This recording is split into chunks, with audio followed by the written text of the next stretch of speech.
Good morning, amazing and empowered people. I trust that you had a beautiful and amazing night rest. For those of you who are not from this part of the world, good afternoon, good evening, wherever and whenever you're listening to this right now. All right, this is a morning charge with Simon Matthew, and I'm so delighted to be speaking to you today.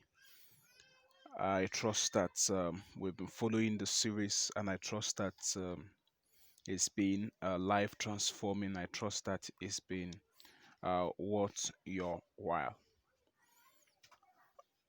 There is a story of there's a story in the Bible for those of you that are Christians. The story of the movement of the children of Israel from Egypt to the promised land. We're told in that story that when the children of Israel left Egypt and they were going, and the king changed his mind, talking about King Pharaoh, he changed his mind and decided to pursue after the children of Israel. That's the Israelites, if you may please. Then he, in the course of chasing after them and all of that, um, the children of Israel were faced with the Red Sea. They had the Egyptians pursuing after them, and here they are before the Red Sea. And Moses had no choice, according to the story, than to look up, than to pray and cry unto God and say, okay, this is the dilemma that we're in at the moment. What do we do? Because there's no way they can cross the Red Sea. They didn't have boats, they didn't have ships. If at all they had, before they would even make attempts, because they were in their thousands, before they would make attempt to cross, most of them would have been victims of attack by the Egyptians, because the Egyptians were coming very strongly to capture them and to take them back to Egypt. And a very simple question was asked to Moses when he prayed and he called upon God. The question that was asked him was, what do you have in your hand? Wow. I know that some persons will be like, God, I'm facing this right now and all of that, and this is what you're asking me. Now, God asked him, what do you have? What do you have in your hand? And Moses quickly responded by saying, I've got a rod in my hand. And God now told Moses, use it. Just use the rod to strike the water, and watch me do my thing. Watch me act. Then Moses hit the rod on the strike the water with the rod, and guess what? The water, the Red Sea was parted into two. The Red Sea parted into two and became walls on both sides. And guess what? The Israelites, according to the story, walked on dry ground. They walked on dry ground as they all passed through the Red Sea, and the Egyptians were fast approaching. God now told him again, use that same thing to strike the water again. And that was how he struck the water, and that led to the destruction of the Egyptians at that time. Now, why am I sharing this with you? I'm sharing this with you to say that uh, your victory, or the key to your breakthrough, is in what you currently have in your hand. The key to your breakthrough is what you currently have in your hand. All right? It is what you currently have in your hand. Um, the next level that you desire to get to is tied to what you currently have in your hand. For some of you, what you have in your hand at the moment is as little as One is as little as $5. It's as little as um, 500 naira, 1,000 naira. It's as little as those set of skill sets, those set of skills rather. It's as simple as the time that you have. It's as simple as the connection that you have.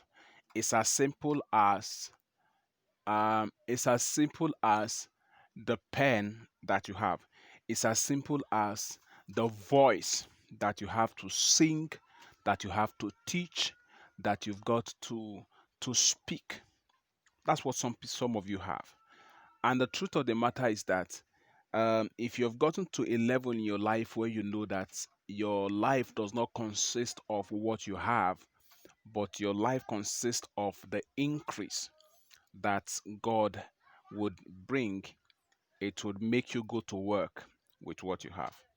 Now, for most of us, the reason why we work simply to have seeds in our hands to plant for the next level. When I mean planting, for some of you, planting would mean investing.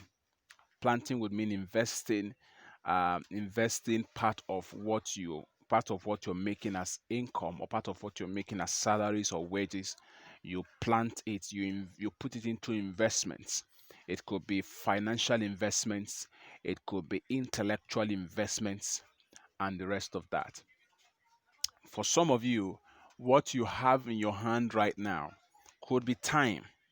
Could be time, because the thing about time is not everybody has all the time, or not many persons have spare time. But what you have right now, the reason why you're not occupied right now is because maybe the time that maybe you needed time to be able to sow in certain efforts in order for you to get to your next level. So look no further. Look no further. The kind of life that you desire to live, the just like Moses in our story, the deliverance that you desire to have, or the breakthrough that you desire to have, they are all tied to what you have in your hand. But the truth of the matter about what you have in your hand is, until you begin to attach value to what you have in your hand, you may not be able to appreciate what you have in your hand. And when you don't appreciate, when you look down at what you have in your hand, you may not be courageous enough or bold enough to use them. So I encourage you this hour, that as you go all out, what do you have in your hand? What you have in your hand is more than enough to start the process, or to start the journey to where you desire to end up in life. So, as I begin to conclude, I want you to understand that your victory is tied to what you have in your hand. Your progress, the next level, the provision, and all the other things that you desire in your life and in the life of those connected to you, they are all tied to what you have in your hand. So, the question I want to leave you with is this: what do you have in your hand? For what you have in your hand is more than enough. Dig deeper and find out what you have in your hand. And once you've discovered that, the next question would be, begin to work with what you have in your hand and see amazing results unfold. So thank you very much. Until I come your way again, this is Simon Matthew, urging you to always keep living the limitless life. God bless you all.